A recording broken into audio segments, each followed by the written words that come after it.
Let's start. Vasudeva Sutam Devam Kamsachanuramardanam Devaki Paramanandam Krishnam Vande Jagadguru Gurur Brahma Gurur Vishnu Guru Devo Maheshwara Guru Sakshat Parabrahma Tasmai Shri Gurave Namah. Om Purnamidam Purnat Purnamudachyate Purnasya Purnamadaya Purnameva Vashishyate. Om Sahana Bhavatu Sahanau Bhunaktu Sahaviryam Karvavahe Tejasvinavadhitamastu Mahavidvishavahe. Om Shanti Shanti Shanti. Om Asato Ma Satgamaya Tamso Ma Jyotirgamaya Mrityorma Amritam Gamaya. Om Shanti Shanti Shanti. I didn't hear you sing the whole thing, so today all the sloks you have to sing. Thank you. Okay, hi guys. I see a lot of people, but can I see everybody on the screen? Okay, okay. So we will again, today also we will start from chapter 12, the first 5 sloks that we have to memorize by next weekend. So let's do one time, or I think probably 2 times the revision of those sloks, and then we will move forward. You guys all have Gita? Okay, let's open chapter 12.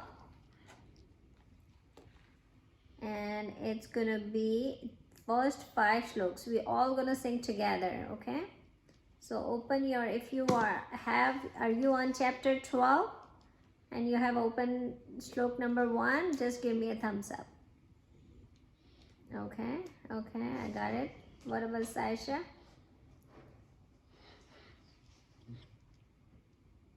What page is it on? Sunny, would you help me? 475, please. 475. Got it? Okay, so whenever you guys are ready, we will start. Okay. I want you, Sean, loudest in the class today. Okay? Okay, let's go. Ready? Start. Arjuna Vacha Evam Satata Yuktaye Bhaktyastam Paryupasate Ye Chapakshara Avyaktam Tesham Ke Yoga Vittamam.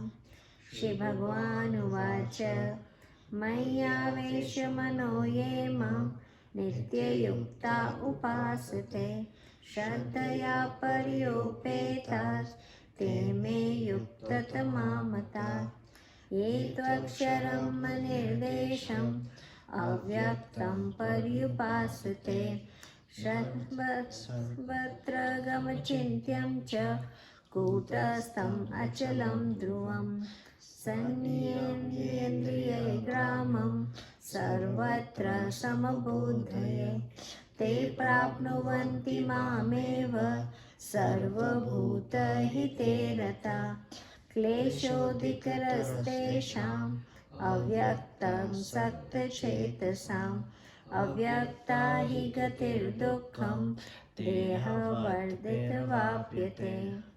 Good job. Everybody got to sing? Okay. We will do one more time. Okay? And then we will move on. You ready? I'm not going to sing this time. You guys have a lead and sing it. I know this, the voice doesn't go through it. Otherwise, I would have asked you to unmute yourself and sing it too. But then it's going to be hard to keep the voice in control. So you guys sing with it. You listen to it and sing with it. Okay? Ready? Start. Arjunuvacha evam satata yukta ye bhaktasvam paryupasate Ye chapyakshara vyaktam tesham ke yoga vittama Shri Bhagavan vacha Vaya veshamano ye mam nitya yukta upasate Shraddhaya paryopetas te me yukta tamamata Nitakshara manirdesham avyakta paryupasate Sarvatra gamachintyam cha kutastam achalam dhruvam Saniyam yendriya gramam sarvatra samabodhaya Te prapnuvanti mameva sarvabhuta hiterata Kleshodikatarastesham avyakta sakta chetasam Avyakta higatir dukkam dehavadbhiravapite. Okay, guys. So, do you guys revise that every day? How many of you guys are revising this every day? Reha, you are? Avi and Anya, are you guys memorizing this every day? Kind of? No? Okay. So you have another week, okay? So make sure that you do that in this week. And it's not hard, so I'm sure you guys can memorize it. Saisha and Shane, are you guys memorizing it? No, not yet. Could you put some efforts to memorize for the last week? Okay, I appreciate. And I don't know who else is there. I wish I can see them. So guys, we have to memorize this for the next week. Okay, so let's now go back to chapter number 4, where we are right now. Can anybody tell me until what shlok did we finish last class? 22. 22? Sean, can you sit here? Yes, sit there. Okay, thank you. And so what were we doing, right? Well, we have, can anybody tell me what were the 6 division that we did? Okay, we will start with the first. We divided chapter into 6 parts, right? So what was the first part? Who will tell me? What was the first part of the chapter? Anybody there? Let me go with them first. What was the first part of the chapter? Like there were 6 parts that we talked about, right? So what was the first one?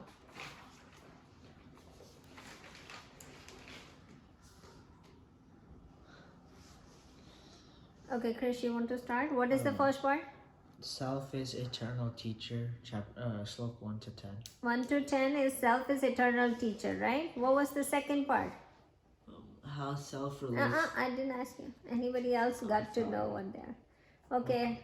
Anybody else? What is the second part of the chapter? Yeah, Avi?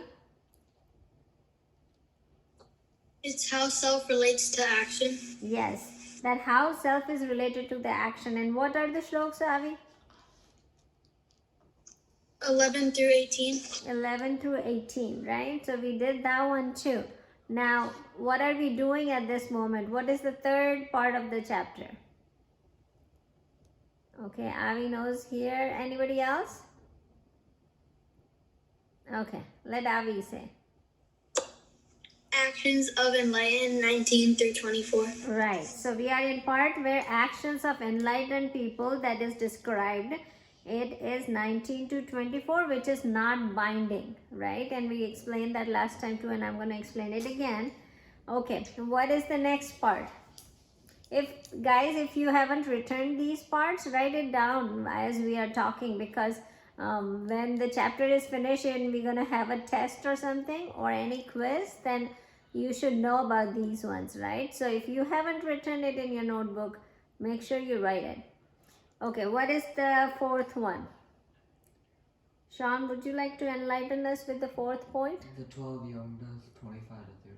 Yeah, 12 yagnas, sacrifices, that is from shlok number 25 to 30. The 12 yagnas that Krishna Bhagavan explained us, right? What is the fifth part? Yeah, we go ahead. All yagnas culminate to wisdom, 31 through 37. Right. All yagnas culminates to in wisdom, right? So that was 31 to 37. And who's gonna say the last one? Sean, you want to go for the last one? Krishna's advice to gain wisdom. Okay, Krishna's advice to gain wisdom, and that is from 38 to 42. So I'm going to repeat these 6 parts again. So if you haven't written it, please write it down. Self as an eternal teacher. Self is an eternal teacher.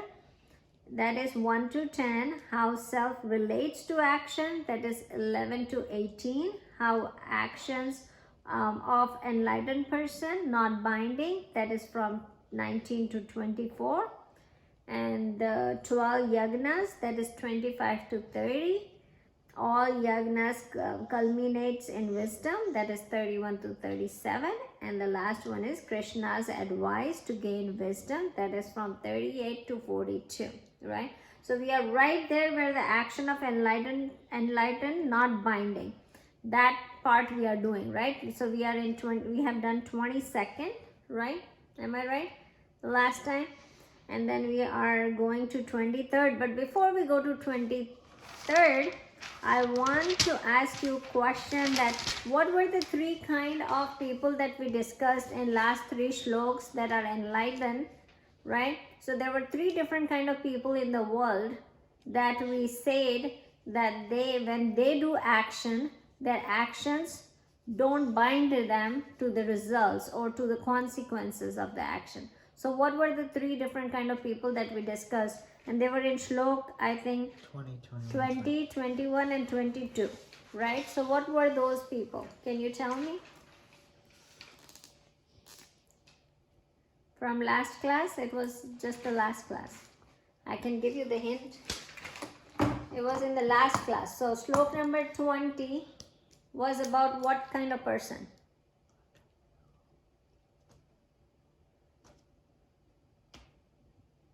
Anybody there? What kind of person is in shlok number 20? Okay, Krish, you go. Shlok 20 is the household and enlightened householder. Enlightened householder person. Householder. Which is a lot of action, right? The householder has a lot of action going on around them. So it is, the 20th shlok is enlightened householder. What is 21st shlok? 21st shlok. What kind of person is that? Okay, Sean, you want to go? Monk. Monk with everything given up. No responsibility. Right? No responsibility, nothing. They have given up their desires, everything. And that's the person we explained what kind of action they take. And they don't get the consequences of the result. Now, what was the third one? Anybody from there? What kind of the third person was there? In shlok number 22. Anybody remember there? Okay. Shlok number 22. Anybody from here? What? A monk or householder who's enlightened doing a social cause. Social cause, right. So either monk or enlightened person, or both are enlightened, but either monk or householder performing social service or social duties. So those were 3 kind of different people we discussed last time, right? So if you go to the enlightened person who is a householder, what do they say? That their actions, let me go back. So they are, whatever they comes, what do? They renounce the attachment of the action, right? They are not attached to any action. Now, their life is full of action. But what they are doing, they are not giving up the action. They are not saying that I am not going to do any action. What they are doing, they are taking the attachment out of action and the results of action, right? And the fruits of action. So, no attachment. So that's because they are doing a lot of action. But what's difference making enlightened and unenlightened person here is just that they are not attached to the actions, right? So that's the kind of the person who is the householder person. They are content, they are independent, they are not dependent on anything, they are independent, they are content. And what happens in the last, that they are fully engaged in the action, but they do not do any action, right? They are not doing any action means what does that say? They are enlightened, so they know that their real self, that pure consciousness, doesn't do any action, so they are aware of it, right? So they are content, they have no attachment, and they are independent. They are not dependent on anything. So that's what happens. Then monk, what does monk do? They give up all the desires. There is no desires in their action. Here there are desires, remember that. There are desires, but there is no attachment to the action. Remember the difference between them, right? Here they give all the desires. They give the house, they give the clothes, they give all their possessions, so no possession, right? They give up everything and they go outside this whole samsara. They go out, they do meditate, they sit in a cave or something, and they give up everything. So they give up the desire. There is control of mind and body here, right? They have a very strong control on mind and body, no possessions, and they just do action to maintain the body. That's about it. So that's what action monk does, right? Now the person that is full with, the monk or a householder doing social activities. So what do? They are very content, right? No jealousy, right? So they are content, no jealousy. They are raised above the opposite, means sorrow, happiness. So there is no they don't get affected by sorrow or happiness, right? So that's what the social person is. They are not disturbed by it. So all these actions don't bind them, right? So that's what we understood from last 3 shlokas, and what the action related to the enlightened person, right? So this is we had this shlok. Now one more shlok that's going to cover up everything on these 3, and then the part of this part of the chapter will end up with a really grand slok that will be the 24th. But let's go and talk about the 23rd first, and then we will go to the 24th. Right. But guys, write these things down, so when we go back and talk about it, you guys know what we are talking about, right? So you can look at your notes and see where you, what did we study last time, and you can answer, right? So make sure that you write the things that we discuss here in class, just for your, to look back. Okay. So we will go to shlok number 23rd. Okay. So Sean, you are ready to read all the shloks for today? Okay. Hold on. Are you guys all ready? Everybody has the book? Shlok number 23, chapter 4. Sanay, you have the book open? Okay. What about, everybody has it? Give me thumbs up. Okay, awesome. Let's go. Go ahead. Gata sangasya muktasya. Could you be a little louder, beta? Gata sangasya muktasya Jnana vastishta cetasa. Jnana vastita cetasa Yagnaya charata karma. Yagnaya charata karma Samagram praviliyate. Samagram praviliyate. Okay, all together. Gata sangasya muktasya Jnana vastita cetasa Jnanaya charata karma Samagram praviliyate. Beautiful sloka. It says that the person, one who is devoid of attachment, he is free. So it's better I write on the board so you guys can write it too, which the highlights of the shlok, right? So we are doing 23, and what it is saying, that this person is free from attachment. Free from attachment, he is free,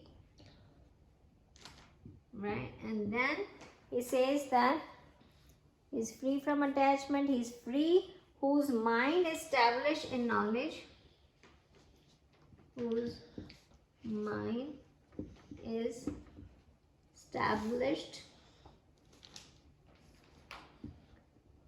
in knowledge,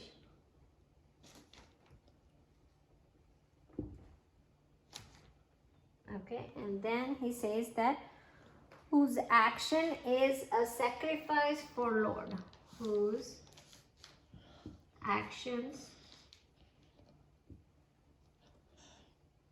as a sacrifice for Lord or God or whatever you want to write, that person is, this person's entire actions melt.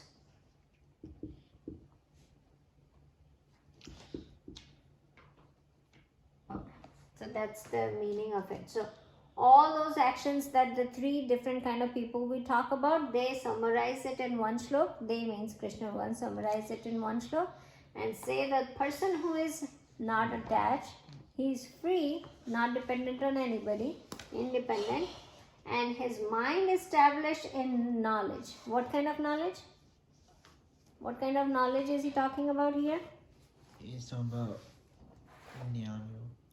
What? Jnana. Gyan, what kind of gyan? Gyan, knowledge is a gyan. What kind of gyan his mind is established in?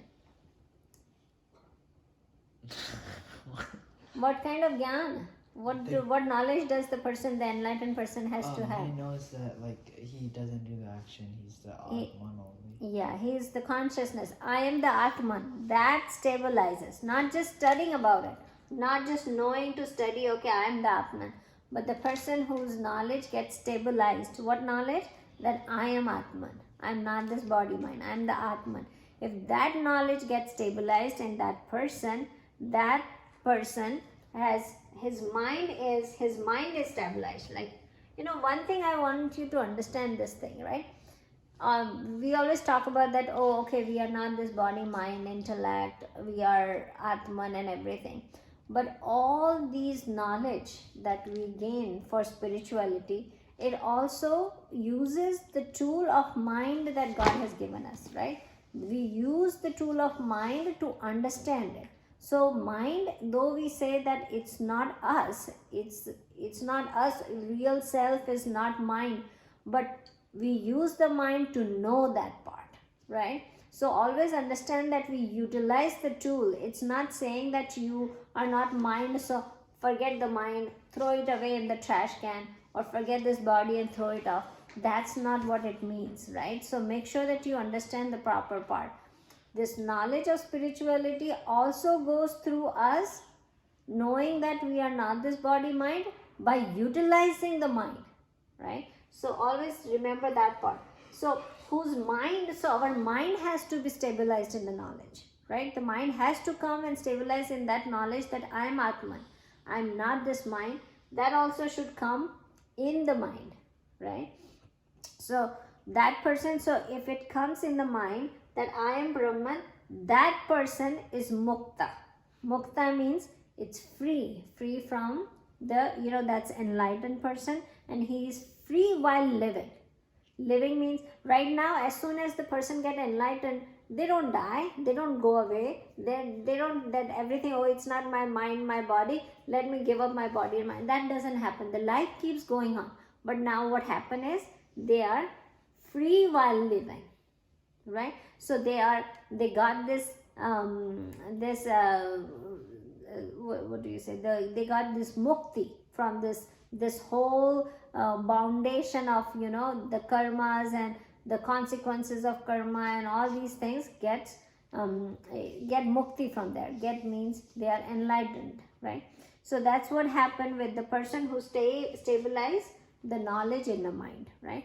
And then what happened is that person with that knowledge get gata sangasta. means that person is not attached to anything, not attached to the people around that, not attached to the thing, the emotions, the happiness, the sorrow. They don't get attached to it. They do their duties for everything, but they don't get attached to that. So there is a difference between that, right? So they don't get attached to these things, and they come to the point where they are not attached to their own mind and body and intellect, right? So they don't get attached to the things around them. That's what happens to them. Now, do they do any action, right? So now in this, what happens is, we already know that people who get enlightened, they do the actions, right? We already studied that before, that the people do, either they do a lot of social activity, or they just, they renounce everything and they go away and do meditation and live life as a monk. So we already know that either they do a lot of things, or they keep doing whatever they were doing before, right? So we already understood that part. Now, what in this shlok they say, do they do anything? So the Krishna Bhagavan says, yagna ya charata karma. So what karma they do? They do this greatest yagna, right? So he introduced the word yagna. They do that action as a sacrifice of Lord. Sacrifice, when we talk about the fire sacrifice and stuff like that, that is yagna. Fire sacrifice, if you look at the Hindi Sanskrit translation, that is yagna. Now this would need a little bit more explanation, right?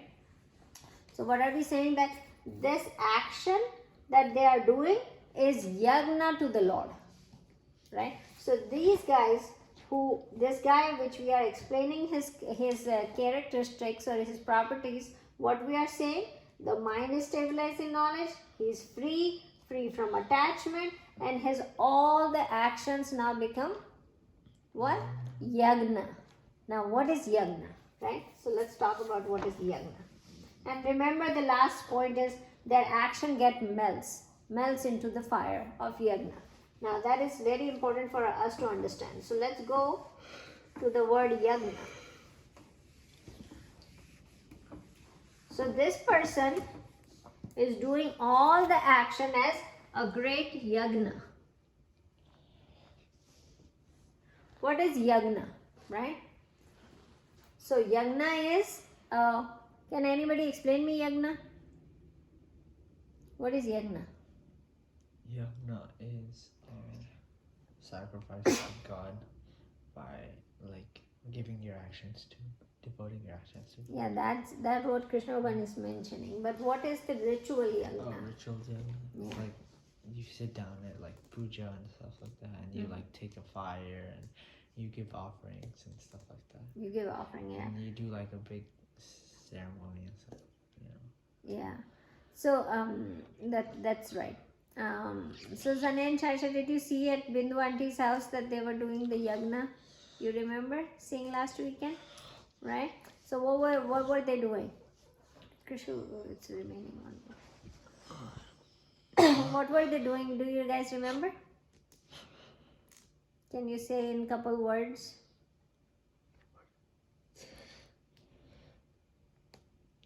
Sanay, do you remember, Raja? I don't know if he's there. I see him. His room. Okay. He went to go get a water bottle. Okay. So you guys, do you remember what was Sanay? I was asking that. Do you remember in Bindu Auntie's house we saw the yagna they were doing? Do you remember what was it? Yes. Yeah. What were they doing? They would do puja, and then there's this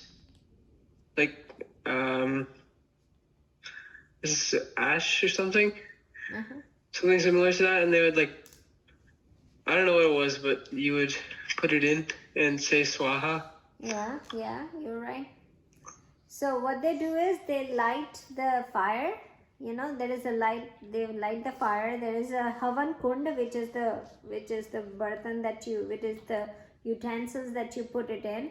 You light the fire, and then you offer ghee or other food stuff or something to the fire, right? You offer to the fire, and then the priest says mantra verses, like they say some hymns of Sanskrit hymns, and then we say swaha and then offer that ghee or food to the fire, right? So that was the ritual before. At ancient time, it was actually the way of the puja, the way that we were doing the worship of God.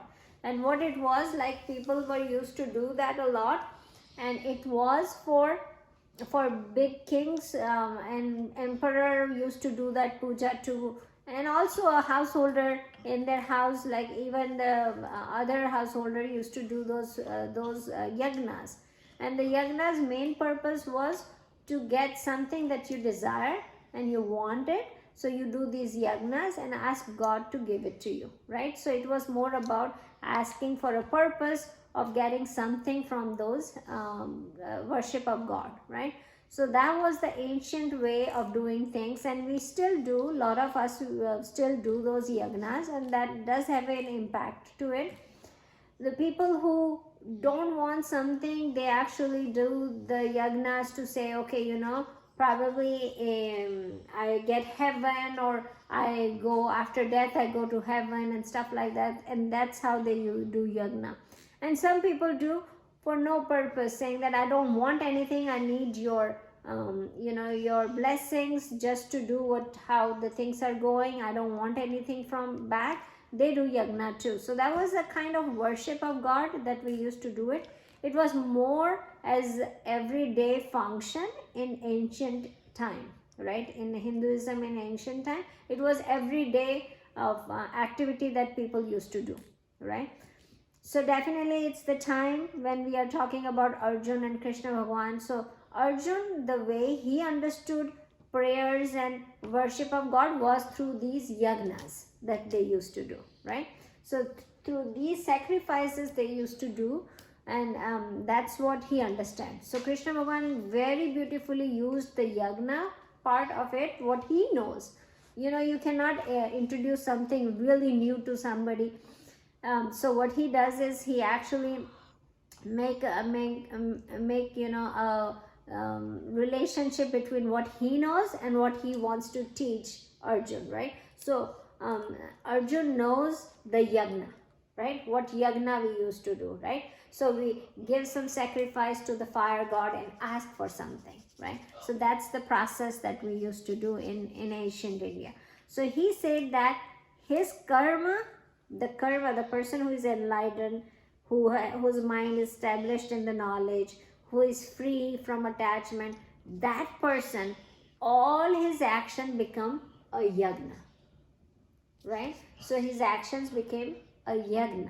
What is the yagna again? Yagna is sacrificing into fire, offering into fire, right? So now is Krishna Bhagavan sitting here and saying that, okay, if the person become enlightened, start doing the fire sacrifice. Just sit in front of the fire pit and just start doing take a ghee and start doing yagna. Is that what it means to mean what Krishna Bhagavan is saying? Krishna Bhagavan is not saying that. He is using yagna as a protocol, a prototype. He is using it as explaining like how you do worship of God. All your actions become worship of God. All your action becomes yagna. So eating, talking, walking, doing some job, or doing your work, any kind of work become a yagna of that person who is stabilized in the knowledge, whose mind is stabilized in the knowledge, who is unattached, who is free. His all the action become worship of God. So that's what it means. It doesn't mean that you sit down and start doing the fire sacrifice. It says that your spirituality come in all your actions, right? So that's what he's explaining here. Now, before it was like, okay, for now what happened with this person, his actions melts away. What does that mean? This person's action melts away. What does it mean? Before, for a regular person, what happens is when they do a moral, ethical action, right? So then when they do a good actions, what happens? they get merit, right? So they get a better life. They do good action, good results come, good consequences come, and they live a good life, right? A person who do immoral activity, demerits come, and their life is bad, right? So that's how the whole cycle of life and death and how the life is going to go, it's going to keep going, right? So it's circle around, right? You do good, your life is good, you die, your next life is better than this life, and then you do very very good stuff in the next life, you die, you start again with a very very very good life, and then you keep going, right? That's how it goes. Or you do bad karmas, your next life becomes bad, or this life also get a consequences of it. Your later, the bad karmas will give you result in few days or few years or few births, and then it keeps circulating it, right? But this person, it doesn't circulate anymore, right? So what he's saying, that when you get to that phase when you are not attached to, your attachment goes away, your knowledge, your mind is stabilized in the knowledge, and you are free, then what happens is all your action melts off. So you don't get the consequences, and you don't get the consequences of those actions anymore, right? So that's how the cycle of life, we say that it stops. But then what happens is, either you get birth by your own choice, that you want, your purpose will be not as a regular human being, your purpose will be more about serving others or doing some bigger things. That's why you come back in the life. Otherwise you don't go in the circle of life and death, right? So your action melts off. That's what the shlok number 23 explains. So it summarizes the whole thing. Now the 24th is the biggest shlok that ends this part of the chapter, right? So we're going to go to the next shlok, 24th, right? And this is a very famous shlok. After Karmanya Vadikaraste, those two shloks that I was saying is the most famous. Even if somebody knows about Gita or not, they will know about these two shloks. The third shlok would be this shlok, that most of the people will know this shlok that we are going to do now.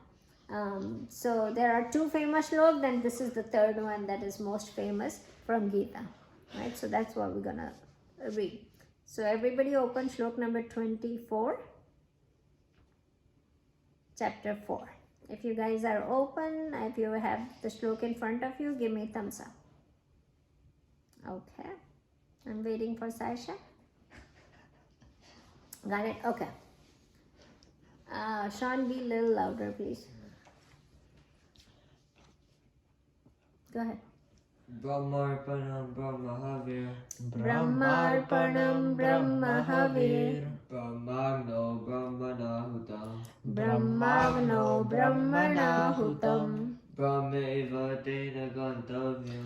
Brahmaiva tena gantavyam. Brahma karma sada samadhina. Brahma karma samadhina. Okay, we will do it together. Brahmarpanam Brahmahavir. Krishna बंद हो गया वापस से.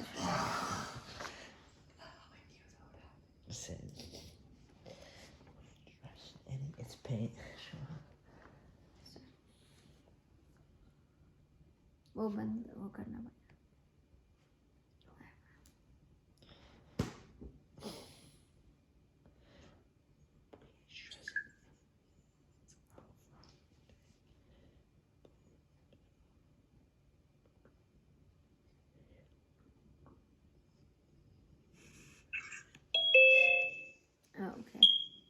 Okay, let's start again. This is a very poetic verse, very nicely written verse. So let's do it one more time, all together. Come on. Brahmarpanam Brahmahavir. Brahmagno Brahmanahutam. Brahmaiva tena gantavya. Brahma karma samadhina. Very, very nice shlok. Okay. So now let's start with what does it mean and why is this so famous shlok, right? And I will tell you, a lot of people use this shlok before they eat anything, any food they eat, they consume anything. they sing the shlok, right? In most of lot of houses they sing the shlok, or in also in ashrams and in any places where the food is offered to the god, this shlok is being sang, right? So this is the shlok which is one of my favorite ones too. It's not because we sing it before eating. It's not about the food part of it, but it is one of the, because of the philosophy that's in this shlok. So listen to the shlok and meaning of the shloks very with attention in here. Okay, so what does it say? First I will tell you, and it's going to be very confusing, so pay attention, right? So what it says, that the act of offering is Brahman, right? So it says the act of offering is Brahman. Is Brahman. The oblation is Brahman.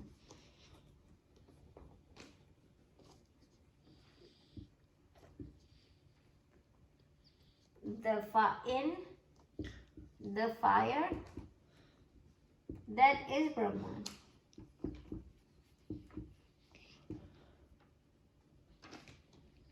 That is Brahman. The person, the offer. So the act of offering is Brahman. You just get it. Oblation is Brahman. In the fire, that is Brahman. The priest, the person, or the person who is offering, the person who is offering is Brahman.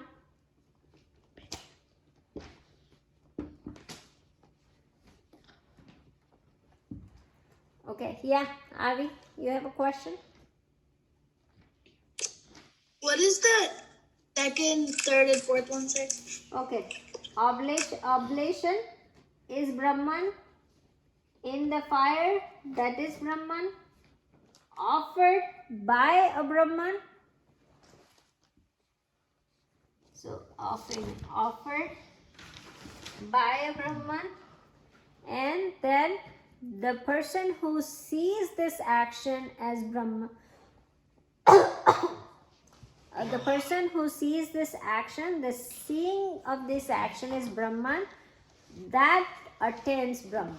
So the person who is the seeing this action as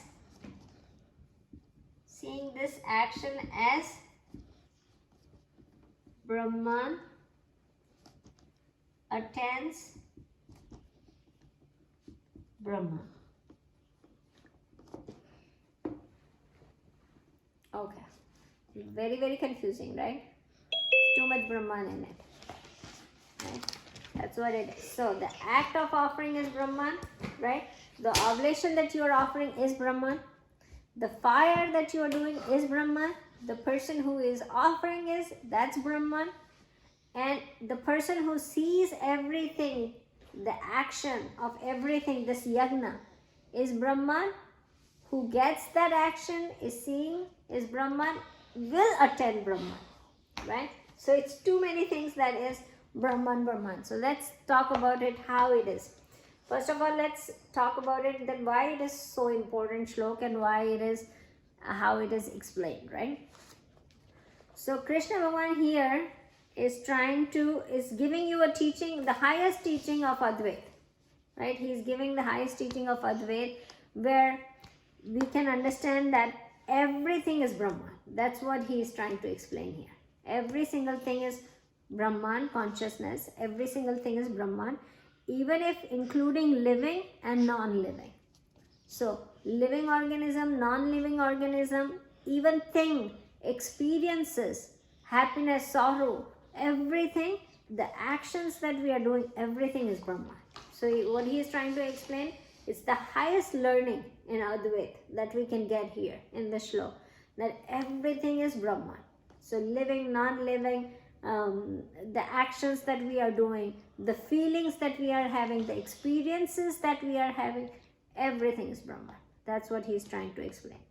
Now, there is we are saying Brahman, right? Everything is one, right? One Brahman. Now, in the midst of this plurality, we are seeing so many people around, right? So many things around, so many actions around, so many feelings around. What Krishna Bhagavan is trying to say, it's one and only one Brahman, everything including.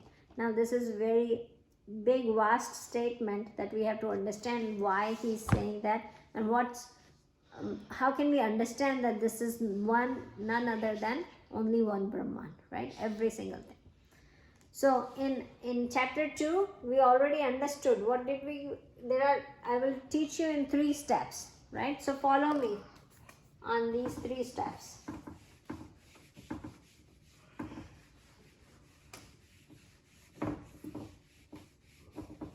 We already learned half of them in chapter 2, but it's good to revise it at this point, right? So in first step is, step 1 is challenging ourselves as not the body, mind, or intellect,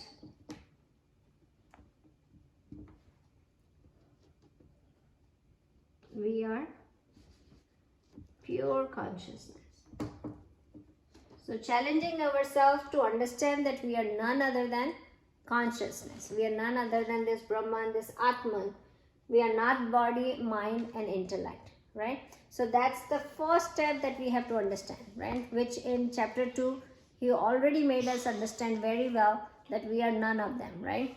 There are many processes that we use to make us understand this, right? So I hope you guys know everything that we studied before, that we are not this body, like in Drigdashya Viveka, seer and seen, or concept of 5 sheath, right?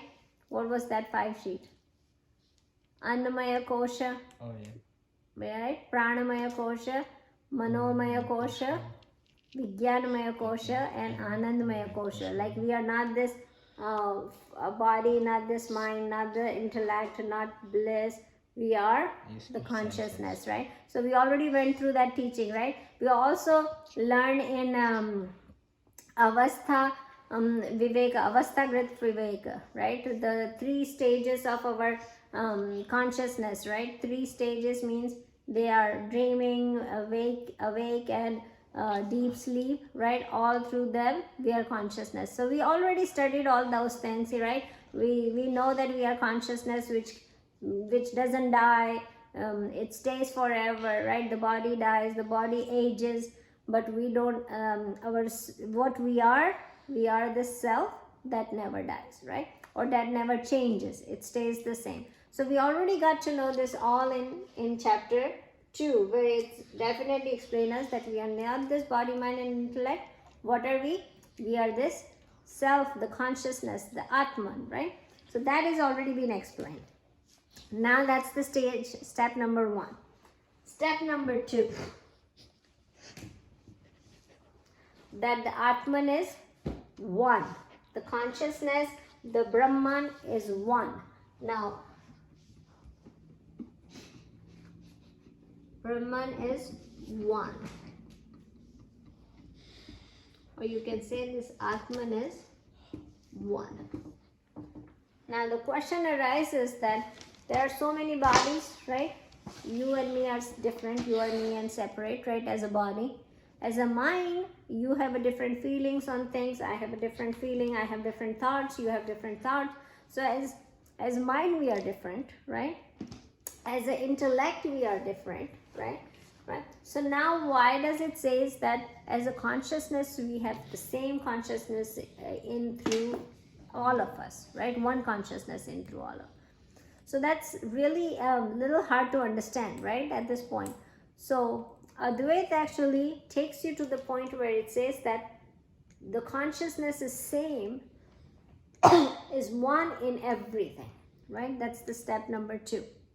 Now, you would say that, you know, if it is same, right? If one consciousness is in everybody, it's not on the body specific, it's one consciousness in everybody, then what this consciousness is witnessing, my thoughts and my dream, my thoughts, my feelings, then I should know other people's thoughts and feeling too, because it's the same consciousness in everybody, right? That question can arise, right? Where they give a very good answer to it, why it is one consciousness in everything, but the mind and the body are separate, are different, right? So to explain that, to make this consciousness, this Atman as one, right, the whole Brahman is one. But when the question arises that it could be like everybody has its own consciousness, or everybody should have its own Atma, right? That could be it. There is a philosophy that has that. But in Advaita, what we say is, no, it's not different in different body. It's the same thing in everything. It's like being the same thing. Everybody is lit under the consciousness, under this Brahman. So how can you explain that? Just a little example I will give you. When you go in a barber store, in a barber shop, you have a lot of mirrors around you, right? You see your reflection of your face in every single mirror, right? Now you asked to a reflection and you said that, hey reflection, you are the one who is in every single mirror. You are reflecting in every single mirror, right? What would the reflection answer? Right? So if you ask your reflection in one of the mirrors, right? There are many mirrors around you, right? You ask your reflection saying that, are you the one that is in every mirror? The reflection says, no, I belong to this particular mirror. This reflection is only representing this particular mirror, right? So that is so what happens is, when we talk about this as a consciousness in my body, that who knows my thoughts, who knows my feelings, who knows my intellect, is a reflected consciousness. It's not the pure consciousness. So I know it's very difficult to understand, right? This is the first time we are talking about it. Probably when we will talk about this more and more, you will understand it in a better way. But just keep in mind that reflected consciousness and consciousness, pure consciousness, are also two different things, because reflected consciousness is the reflection of the pure. So I'm the pure person, I'm this original person that is sitting in the barber shop. All the mirrors have my reflection in it, right? That's reflected consciousness, right? But what I am looking at it is the pure consciousness. So what I am talking about, pure consciousness, that is one in the entire, like it is one and one in all the bodies and all the things, then that's the pure consciousness I'm talking about, not the reflected consciousness. Sometimes people do talk about that there are many reflected consciousness, right? So my reflection is in many mirrors, right? But originally I am the one. I'm not 20 different person in 20 different mirrors, right? So my consciousness is reflected in the mirrors. So the same way the consciousness is reflected in each body, which can understand your mind and your thoughts and your feelings, but they are not the pure consciousness. Pure consciousness is only one that shines in every single body, right?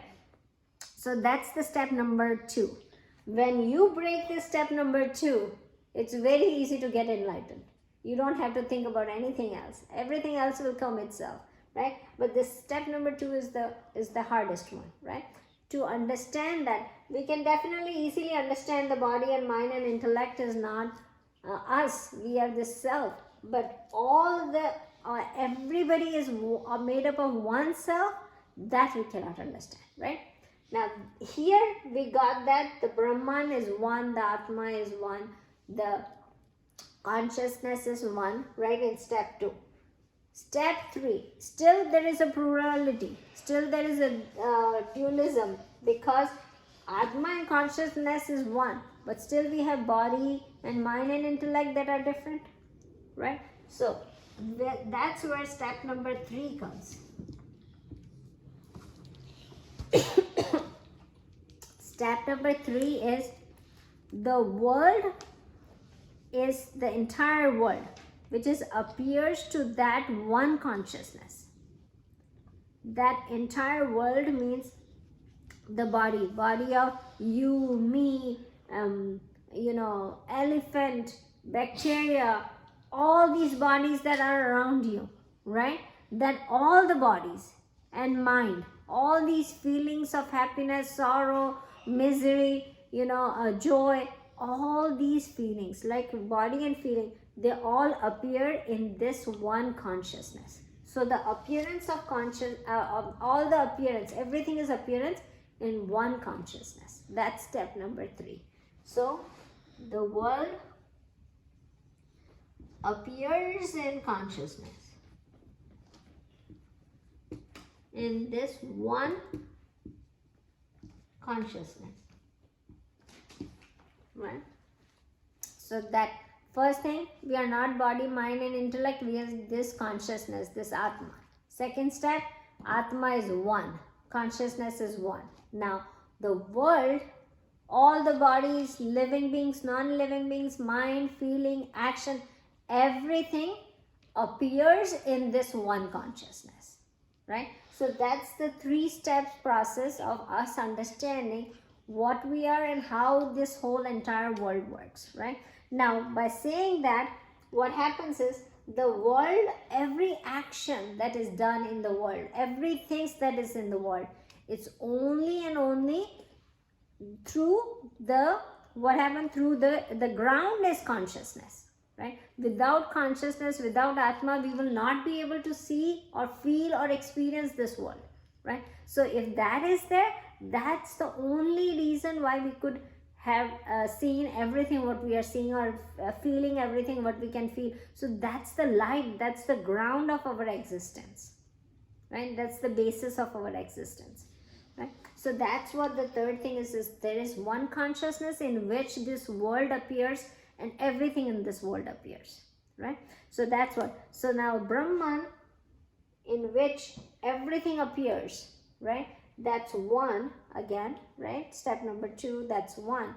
Step number 3 is that if everything appears in that one Brahman, right? So there is one Brahman, everything world appears in that one Brahman. Brahman is what? It's the meaning of Brahman is the vast, the infinite, the existence.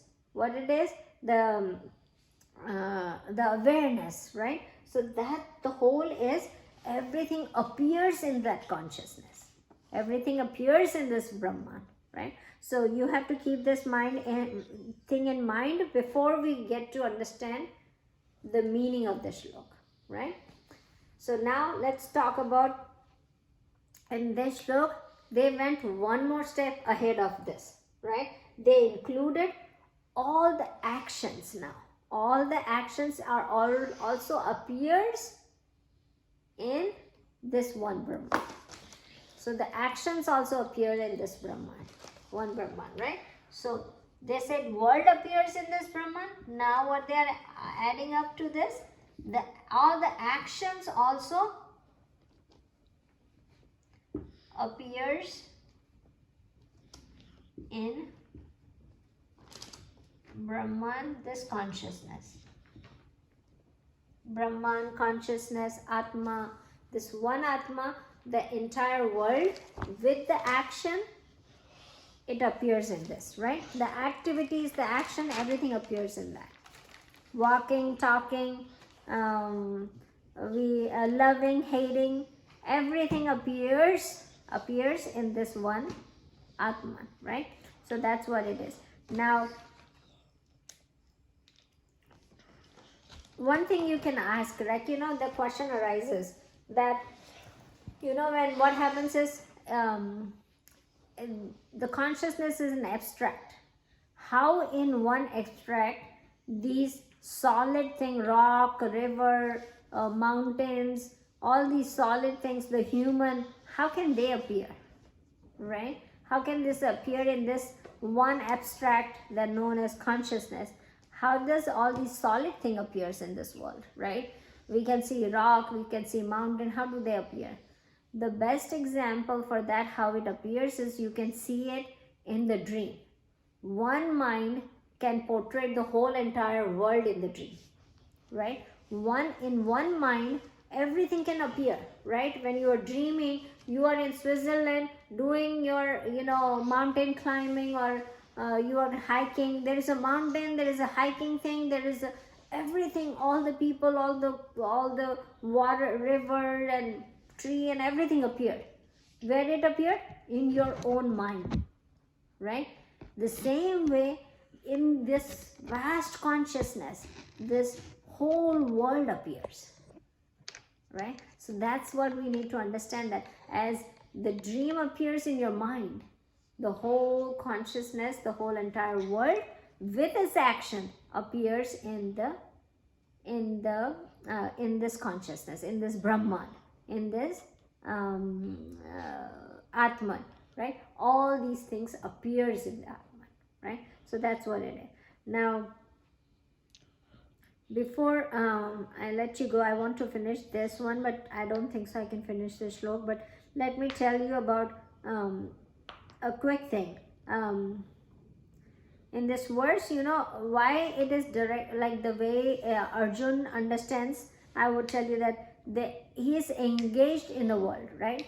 So engaged in the world, so that's why Krishna Bhagavan is taking the example of all the actions. He is not a monk, right? We are not the monk. We are not getting understand as a monk that we are not doing much actions. Here in the household, as a householder, we do a lot of action. So that's why God bring all these action into place, so that he can understand, because as Arjun and all of us are householder, right? So we do all these actions. So now that's why he is introducing this action, that this is an enlightened person who goes to the office and work, right? Who takes care of his responsibility.